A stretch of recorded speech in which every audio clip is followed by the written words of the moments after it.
শুনতাম খেলা হবে আমরা কবে হবে? এখন খেলা শুরু হয়েছে, খেলা চলবে। এখন এই যে দুর্নীতি রন্ধ্রে রন্ধ্রে ছেয়ে গেছে পশ্চিমবাংলায়, যারা করেছে তারা তো ছাড় পাবে না।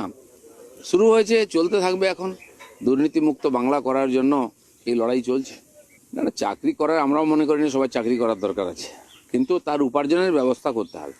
ক্ষেত মজুর যদি হয়ও, সে যেন খেতি করে তার ঘর সংসার চলে, ছেলে মেয়ে পড়াশোনা হতে পারে, সেটা হোক। ক্ষেত মজুর তো হতেই হবে। সেই জন্য প্রধানমন্ত্রী কৃষকদেরকে 6,000 টাকা বছরে দিচ্ছেন, সেটাও তো দিচ্ছেন না ওনারা। সে ব্যবস্থা করে দিন।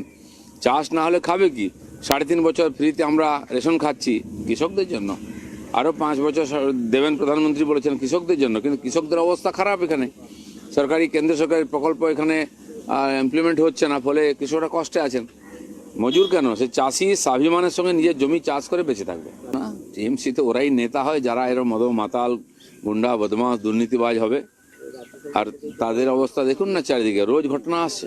চাকরি পাচ্ছে, উনি কোথায় থাকেন? পাকিস্তানে থাকেন, ধর্মতলায় যান না, ঝাঁকে ঝাঁকে বসে আছে ছেলেমেয়েরা পাস করে। কোথায় চাকরি দিয়েছে?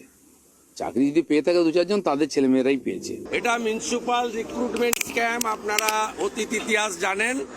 অয়নশীলের বাড়িতে, ভাইপো ঘনিষ্ঠ অয়নশীলের বাড়িতে যে হার্ড ডিস্ক এবং তালিকা পাওয়া গেছিল মিউনিসিপাল রিক্রুটমেন্টের, সেই তালিকা পাওয়ার পরে সিবিআই হাইকোর্টে মুভ করে যে আমাদের সেপারেট কেস করতে হবে, এসএসসি এবং প্রাইমারি রিক্রুটমেন্টে এটা আনা যাবে না।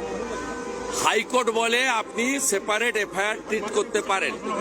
এই এফআইআরকে আটকানোর জন্য প্রথমে ডিভিশন বেঞ্চে যায় ফিরহাদ হাকিমের দপ্তর, পরে সুপ্রিম কোর্টে যায়। সুপ্রিম কোর্টে চোর মমতার সরকারের আবদার খারিজ হয়। চোর মমতার সরকার আবদার খারিজ হওয়ার পরে ইনভেস্টিগেশন সিবিআই এবং ইডি করে। সিবিআই প্রাথমিকভাবে যাদের যাদের তদন্ত করেছে নিয়ম পদ্ধতি অনুযায়ী, এটা আমার কথা নয়, তারা ইডিকে তারা হ্যান্ডওভার করে। It's a system PMLA অ্যাক্টে।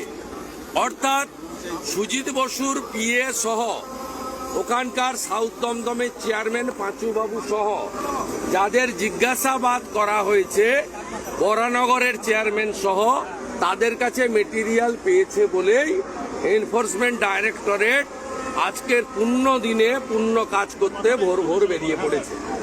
Sujit Basu দক্ষিণ দমদম পুরসভাতে নিয়োগ দুর্নীতিতে সরাসরি যুক্ত, একাধিকবার আমি বা অন্যরা বলেছেন। সুজিত বসুর ঘনিষ্ঠ 2 আত্মীয়, 2 শ্যালকের 2 স্ত্রী, তারা কামারহাটিতে পুরসভাতে চাকরি পেয়েছে। স্বাভাবিকভাবে এরা প্রত্যেকে যুক্ত, অপর্ণা নিয়োগী যুক্ত, 70টা পুরসভার চেয়ারম্যান এবং তৃণমূলের নেতারা যুক্ত।